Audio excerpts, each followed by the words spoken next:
वाह अलमीर वाह! एकदम से तुम इस तरीके से हर चीज़ को बदल डालोगे, मैं तो सोच भी नहीं सकता था। मिसाल की बातों में आके अपने भाई की बरसों की मोहब्बत को इस तरीके से ठुकरा दिया जाएगा, ये तो बहुत ही अनोखी बात है। जिस पर वो कहता है कि मुझे मिसाल ने कुछ गलत नहीं कहा, बल्कि मिसाल जो कुछ कह रही है, उसमें 100% सच्चाई है।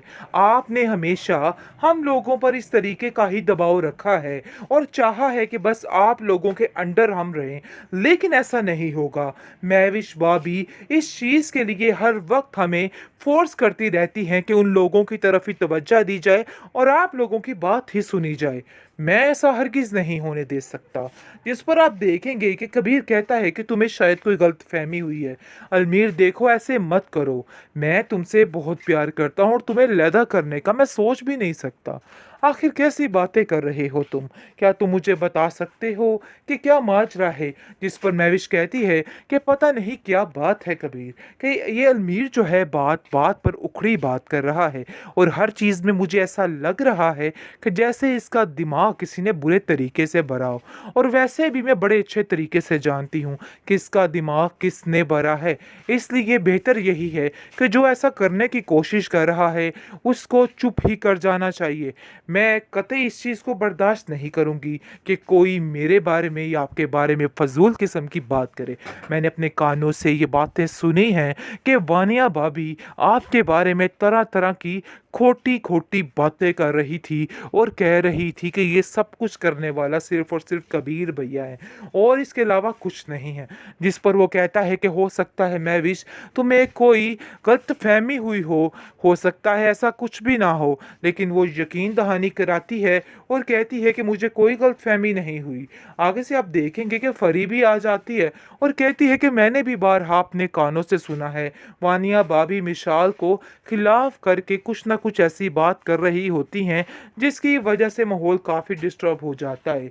इसलिए असल फ़साद की जड़ जो है, वो वानिया भाभी ही दिन है। काफ़ी ख़राब होते जा रहे हैं। आखिर वो कैसे हर चीज़ को हैंडल करे और किस तरीके से हर चीज़ को ठीक करे, क्योंकि उसके पास कोई ऑप्शन नज़र नहीं आ रहा। वो इस चीज़ का तज़किरा फरी से करती है और कहती है कि देखो, मैंने तो ऐसा कुछ भी नहीं किया, लेकिन फिर भी ये लोग न जाने क्यों मेरे बारे में तरह-तरह की बातें उगल रहे हैं। जिस पर वो उसको कहती है कि तुम्हें महविश परेशान होने की ज़रूरत नहीं है।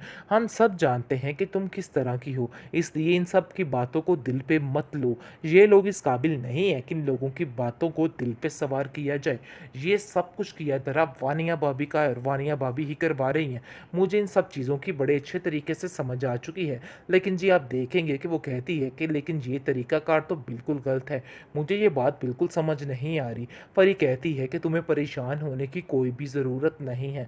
देखो अपने दिमाग को ठीक करो, क्योंकि अभी तुम्हें इन सब चीज़ों का स्ट्रेस नहीं लेना है। तुम इन लोगों का जितना ख्याल रखोगी, ये लोग उतना सर चढ़कर बोलेंगे और मैं ऐसा वैसा कुछ नहीं चाहती हूँ। बहरहाल जी आप देखेंगे कि शुएब ने अपने घर में भरपूर तैयारियां कर रखी हैं फरी को घर लेके आने की और घर की काफ़ी सजावट कर रखी है, जिसको सोच सोच कर वो खुद परेशान हो रहा है कि आखिर उसको पैसों की खातिर कितना कुछ करना पड़ रहा है। इस फरी की चापलूसी करनी पड़ रही है क्योंकि उसका गहरा मकसद छुपा है इन सब चीज़ों के पीछे। इसकी वजह से उसको फरी की तरफ ऐसे करना पड़ रहा है। लेकिन फरी के दिल में शक इस बात का बैठ जाता है कि कहीं ना कहीं कुछ खलबला ज़रूर है, कुछ तो ऐसा हुआ है जिसकी वजह से ये सारा माजरा हो रहा है। वह दूसरी तरफ काफ़ी ज़्यादा परेशान हो चुकी है महविश। कबीर उससे पूछता है कि आखिर क्या वजह बनी, लेकिन वो सब कुछ बताने से इनकार कर देती है। अलमीर विशाल को दोबारा से कॉल करता है और उसको कहता है कि देखो, सारी चीज़ें सारी रंजिशों को बुला दो और घर वापस आ जाओ।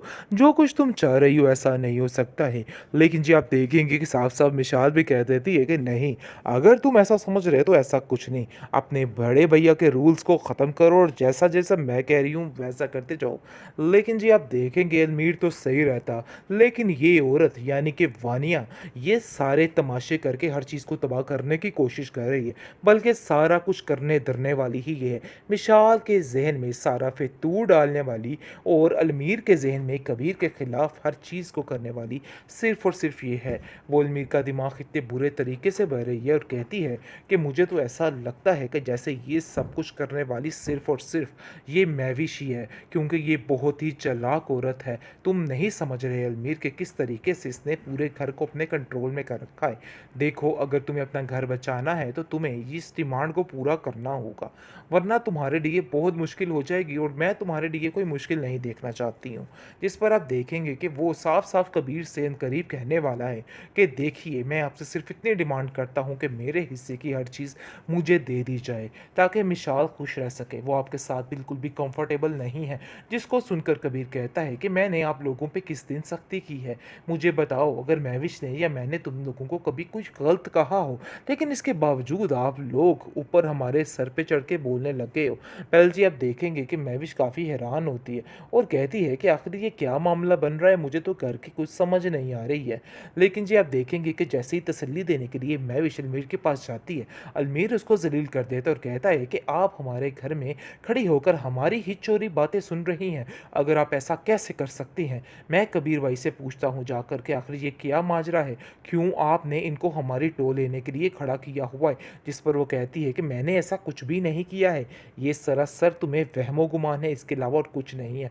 देखो, अगर तुम्हारे ज़हन में इस तरह की कोई बात आ रही है, तो अपने दिल से निकाल दो। लेकिन जी, आप देखेंगे कि काफ़ी ज़्यादा परेशानी बढ़ चुकी है अब इस महविश के लिए, क्योंकि महविश को समझ आ चुकी है कि मामले दिन-ब-दिन काफ़ी ख़राब होते जा रहे हैं। आखिर वो कैसे हर चीज़ को हैंडल करे और किस तरीके से हर चीज़ को ठीक करे, क्योंकि उसके पास कोई ऑप्शन नज़र नहीं आ रहा। वो इस चीज़ का तज़किरा फरी से करती है और कहती है कि देखो, मैंने तो ऐसा कुछ भी नहीं किया, लेकिन फिर भी ये लोग न जाने क्यों मेरे बारे में तरह-तरह की बातें उगल रहे हैं। जिस पर वो उसको कहती है कि तुम्हें महविश परेशान होने की ज़रूरत नहीं है। हम सब जानते हैं कि तुम किस तरह की हो, इसलिए इन सब की बातों को दिल पे मत लो। ये लोग इस काबिल नहीं है कि इन लोगों की बातों को दिल पे सवार किया जाए।